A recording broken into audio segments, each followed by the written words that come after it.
Hello student, जैसे कि आपको पता है इग्नू ने जून 2023 टर्म एग्जाम के लिए फाइनल डेट शीट जारी कर दी है। अब आप में से बहुत सारे ऐसे स्टूडेंट होंगे जिन्होंने तैयारी स्टार्ट की होगी या फिर ऐसे भी बहुत सारे स्टूडेंट होने वाले हैं जिन्होंने तैयारी के नाम पे कुछ भी नहीं किया है। आज की इस वीडियो में हम सभी के लिए बात करेंगे, आपको बताएंगे कंप्लीट डिटेल में किस प्रकार के क्वेश्चन और किस प्रकार का क्वेश्चन पेपर आपके इग्नू के एग्जाम में आता है, इंपॉर्टेंट क्वेश्चन और किस पे में आपको तैयारी करनी है, क्या पढ़ना है ताकि आप लोग इग्नू के एग्जाम में ना केवल पास हो पाएँ बल्कि एक अच्छा स्कोर भी क्रिएट कर पाएँ। आज की इस वीडियो काफ़ी इंपॉर्टेंट रहने वाली है आप सभी इग्नू के स्टूडेंट्स के लिए। सो वीडियो के एंड तक जरूर देखना, साथ ही चैनल पर पहली बार आई हो और मेक श्योर आप चैनल को जरूर से सब्सक्राइब करें, बेल आइकन दबा लें ताकि लेटेस्ट वीडियो अपडेट आपको सबसे पहले मिलती रहे। आज स्टूडेंट बात करते हैं एक एक करके सभी पॉइंट्स पर। देखिए, आपको पता है इग्नू के एग्ज़ाम हो या फिर किसी भी एग्ज़ाम की बात हो, अगर प्रीवियस ईयर ना किया तो क्या किया, बिकॉज इससे आपको आइडिया लगता है किस प्रकार का पेपर आता है और इसी से आपको ये पता लगता है कि इम्पोर्टेंट क्वेश्चन क्या है। तो आज की इस वीडियो में हम इस पर ही बात नहीं करेंगे बल्कि कुछ और पॉइंट भी मैंने लिए हैं जो आपको ओवरऑल चीज़ें समझने में हेल्प करेंगे। अब मान लीजिए कि आप एक ऐसे स्टूडेंट हैं जिन्होंने तैयारी एडमिशन के साथ ही स्टार्ट कर दी जैसे ही उनकी बुक्स आई। अब इग्नू में बुक्स को लेकर भी बहुत बड़ा इशू रहता है, बुक्स टाइम पर कभी डिलीवर होती ही नहीं है। तो ऐसी कंडीशन में, ऐसी सिचुएशन के अंदर आपको करना क्या है वो समझिए। आप इग्नू के अंदर एडमिशन लेते हैं तो हार्ड कॉपी अगर आप सिलेक्ट करते हैं तो बुक्स आने में टाइम लगता है। आप क्या कर सकते हैं, आप ई ज्ञान कोर्स पे जाइए, इग्नू की वेबसाइट पर ई ज्ञान कोर्स का सेक्शन है। इसके अलावा गूगल पे डायरेक्टली ई ज्ञान कोर्स सर्च कर सकते हैं। आपको इस पर आना है, ये आप एक न्यू पोर्टल पे आ जाएंगे, न्यू वेबसाइट पे egyancourse.ac.in। इस पे आने के बाद अब आपको प्रोग्राम के अकॉर्डिंग अपनी बुक्स डाउनलोड कर लेनी है। जैसे हम बात करते हैं बीएससी अगर आपका प्रोग्राम है तो इस पे आएंगे। अब एक कोर्स है AECC कोर्स, जो एबिलिटी इनहेंसमेंट कोर्स, जिसमें इन्वायरमेंटल स्टडीज़ भी है जो सभी के लिए कंपलसरी है। इसके अलावा BKE 182 ये फर्स्ट ईयर का आपका कंपलसरी कोर्स है। अगर आपको ये बुक्स डाउनलोड करनी है किस पे में करेंगे उस पर ही बात कर लेते हैं। आपको ओपन करना है, जैसे मैं क्लिक कर रहा हूँ। अगर आपको यूनिट वाइज डाउनलोड करनी, यूनिट वाइज कर सकते हैं, ब्लॉक डाउनलोड करना है ब्लॉक भी कर सकते हैं। लेट्स सपोज हम यूनिट वाइज करते हैं तो हमें व्यू एंड ओपन पे क्लिक करना है। अब ये हमारी बुक जो है आ चुकी है। इस प्रकार से आप इजीली डाउनलोड करके पढ़ सकते हैं। ये है आपका डिजिटल वे जिसमें आप रीड आउट कर सकते हैं। अब ये बुक्स की बात क्यों हो रही है, देखिए इग्नू की तैयारी के लिए आपकी इग्नू की बुक्स बहुत ही ज़्यादा स्ट्रक्चर वे में हैं और काफ़ी अच्छी हैं आपकी तैयारी पॉइंट ऑफ व्यू से। आपकी जो पब्लिकेशन हाउस की अदर बुक्स हैं वो उतनी रिलायबल नहीं होती हैं क्योंकि उनमें कई बार एरर्स देखने को मिलते हैं और भी कई सारे इश्यूज़ होते हैं।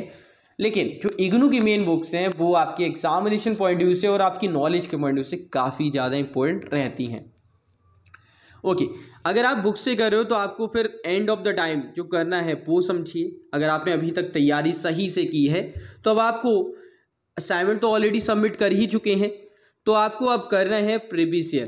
प्रीवियस ईयर कितने करने हैं वो समझिए। एटलीस्ट 5 या कम से कम 3 कर लेना प्रीवियस ईयर, ठीक है। कम से कम 3 पेपर अगर आप सॉल्व करते हो तो आपकी तैयारी अच्छी हो जाती है और ज़्यादा से ज़्यादा आप 5 कर सकते हैं। और उससे भी अगर आपको और ज़्यादा करने हैं तो आप कर सकते हैं, लेकिन कम से कम 3 पेपर आपको सॉल्व करने ही है खुद से। अब आगे बात करते हैं कुछ और महत्वपूर्ण बिंदुओं पर जो आपको जान लेने हैं ऐसे स्टूडेंट के बारे में जिन्होंने तैयारी के नाम पे कुछ भी नहीं किया है। एग्ज़ाम की डेट शीट आ चुकी है, आपके एग्ज़ाम 1 जून से स्टार्ट होने जा रहे हैं। अब आपको सामने लगभग 1 मंथ बीच में है जो कि मई का है, क्योंकि अप्रैल भी आपका एंड में ही चल रहा है, ठीक है। तो मई की 1 मंथ में आपको कैसे पढ़ना है इसको लेकर तो मैं अलग से बात करूंगा कि 1 मंथ में कैसे आपकी टाइम टेबल रहेगा, क्या पढ़ना है। लेकिन मैं यहाँ पे ये बताऊंगा कि आपको क्या पढ़ना है, एनालाइज करेंगे क्वेश्चंस को। चलिए जल्दी से उस पर ही हम आते हैं। आपको पता है कि आपने असाइनमेंट ऑलरेडी सबमिट किए होंगे, अगर नहीं किए तो आप करोगे ही। असाइनमेंट की अच्छे से प्रैक्टिस कर लो अगर आपने कुछ भी नहीं किया है। असाइनमेंट आपका सेमेस्टर को रिवाइज करने में हेल्प करता है। सेमेस्टर में जो इंपॉर्टेंट क्वेश्चन रहे हैं उनको रिवाइज करने में हेल्प करता है और ये सेमेस्टर वर्क इसीलिए कहा जाता है बिकॉज ये आपके पूरे सेमेस्टर का निचोड़ होता है जो आप प्रैक्टिस के रूप में निकालते हैं। अब इसी के नंबर भी आपके 30% वेटेज रहती है अगर आपके पास में लेबोरेटरी कोर्सेज नहीं है तो। अब अगर असाइनमेंट आपने अच्छे से किए हैं, एक असाइनमेंट की बात करें हम, जो कि आपको प्रॉपर वे में करना है, जिससे आप खुद से सॉल्व करेंगे। ऐसा ना हो कि आपने सिर्फ असाइनमेंट कॉपी पेस्ट किया एंड देन फिनिश हो गया, उस वे में हम बात बिल्कुल नहीं करें। आपको प्योरली सॉल्व करना है। अगर आपने असाइनमेंट अच्छे से सॉल्व किया है तो आपकी तैयारी काफ़ी हद तक सही हो जाती है, बिकॉज ऐसे बहुत सारे क्वेश्चन मिलते हैं जो आपके असाइनमेंट के पेपर के क्वेश्चन आपके एग्जामिनेशन में डायरेक्टली और इनडायरेक्टली पूछे जाते हैं। इसके अलावा नोट टेकिंग, अगर मैं इस पेपर की बात करूं जो BGS 183 का है, इसमें कई सारे ऐसे क्वेश्चंस हैं जो हमें डायरेक्ट और इनडायरेक्ट वे में देखने को मिलते हैं। जैसे लेटर हो गया, कंपोजिशन हो गई, रिपोर्ट राइटिंग हो गई, इनसे क्वेश्चन आते ही आते हैं जो असाइनमेंट में भी हैं भाई। इसके अलावा आपके पेपर्स में भी देखने को मिलते हैं। तो पेपर्स में जो क्वेश्चन आते हैं वो असाइनमेंट से भी काफ़ी हद तक रहते हैं। जो आपके लैंग्वेज पेपर हैं या फिर आपके थ्योरेटिकल पेपर हैं उनमें तो अमूमन रहते ही हैं। न्यूमेरिकल वालों में थोड़े चेंजेस होते हैं, ऑब्वियस सी बात है, वहाँ तो आपको क्रिएटिविटी देखने को मिलती ही है। जैसे मैथमेटिक्स के पेपर हो गए, उनमें हो सकता है कि आपको डिफ्रेंशिएट देखने को मिले, इतना अच्छे से सिमिलैरिटी ना देखने को मिले असाइनमेंट और पेपर में।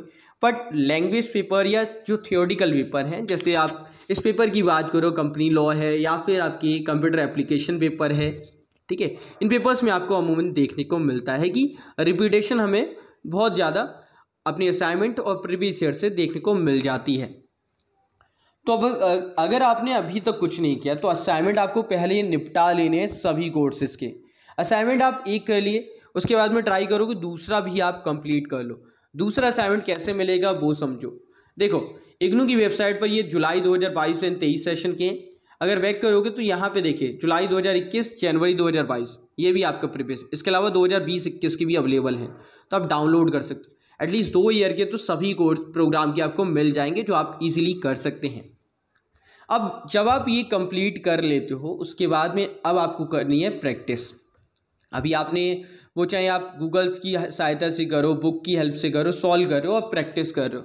अब आपको पता है क्या करना है, अब आपको पेपर अटैम्प्ट करना है। पेपर अटैम्प्ट करने के लिए सबसे बढ़िया विकल्प होता है प्रीवियस ईयर पेपर, जो कि मैंने ऑलरेडी एनालाइज किया और आपको बताया है कि यार किस प्रकार के क्वेश्चन आ रहे हैं। असाइनमेंट से बहुत हद तक क्वेश्चन हमें देखने को मिले हैं। जैसे BGS में तो बहुत ज़्यादा क्वेश्चन थे। इनफैक्ट लैंग्वेज के जितने ही पेपर मैंने अभी तक एनालाइज किए उनमें मुझे सबसे ज़्यादा सिमिलरिटी देखने को मिली है। लगभग 60 से 90% पेपर सेम आ जाता है आपके असाइनमेंट और प्रीवियस ईयर से। अब देखो यहाँ पे ऐसे स्टूडेंट की हम बात करें जिन्होंने कुछ भी नहीं पढ़ा, असाइनमेंट आपने 2 की, अब आपको चाहिए तैयारी के लिए कि एग्ज़ाम कैसे अटैम्प्ट करोगे। उसके लिए सबसे इंपॉर्टेंट है प्रीवियस ईयर। 2010 के बाद से आपके 2022 तक के सभी पेपर उपलब्ध हैं। इसमें बात करूँ CBCS वालों के तो दिसंबर 2020, उसके बाद में आपका दिसंबर 2021, जून 2022 और दिसंबर 2022 के आपके प्रीवियस ईयर मिल जाएंगे, बिकॉज इनसे पहले कोई भी एग्ज़ाम CBCS वालों के नहीं हुए। इनफैक्ट जून 2021 में भी CBCS फोर्सेस के एग्ज़ाम नहीं हुए थे, तो उसके भी पेपर नहीं है। तो आपके पास में 4 साल के पेपर हैं, एक दिसंबर 2022, जून 2022, दिसंबर 2021 और दिसंबर 2020 के 4 टर्म एग्ज़ाम के पेपर अवेलेबल हैं। 4 पेपर हैं, प्रैक्टिस करो। चारों पेपर्स की आपकी तैयारी बहुत हद तक हो जाएगी और एग्ज़ाम में आपको देखने को मिलेगा बहुत ज़्यादा रिपीटेशन। जो आपकी तैयारी आपने सही वे में की है ना, तो आपको एक अच्छे स्कोर फोड़ने से कोई नहीं रोक सकता और पास तो आप हो ही जाओगे। आइए बात करते हैं कि ये सभी प्रीवियस ईयर पेपर कैसे और कहाँ से आपको मिलने वाले हैं। तो आइए बात करते हैं। देखिए, इसका लिंक आपको इग्नू की मेन वेबसाइट पर डाउनलोड सेक्शन में मिल जाता है। इसके अलावा अगर आपको यहाँ से भी डाउनलोड करने में इश्यूज़ आते हैं तो आप हमारी वेबसाइट पर प्रीवियस ईयर का अलग से सेक्शन है जिससे आप डाउनलोड कर सकते हैं। हमारी वेबसाइट पर ना केवल प्रीवियस ईयर बल्कि आपको असाइनमेंट और नोट्स भी फ्री ऑफ कॉस्ट मिल जाते हैं जो आप इजीली डाउनलोड कर सकते हैं। यहाँ से डाउनलोड करने के बाद आप शेयर करिए, पढ़िए और अपने एग्जामिनेशन अच्छे से तैयारी करिए। बाकी आज की वीडियो आपको कैसे लगी कमेंट करके ज़रूर बताना। अगर आपकी कोई भी क्वेरी है तो इंस्टाग्राम पे DM कर सकते हैं। इसके अलावा कॉल मी फॉर ऐप के लिए कॉल कर सकते हैं, अपने सवालों को कभी भी पूछ सकते हैं। बाकी ऐसी और भी अपडेट्स और ऐसी और भी वीडियोस देखने के लिए चैनल को जरूर से सब्सक्राइब करें, बेल आइकन दबा लें ताकि हर एक लेटेस्ट वीडियो आपको मिलती रहे। इस वीडियो में इतना ही, मिलते हैं एक और नई वीडियो में, तब तक के लिए जय हिंद, जय भारत, बाय दोस्तों।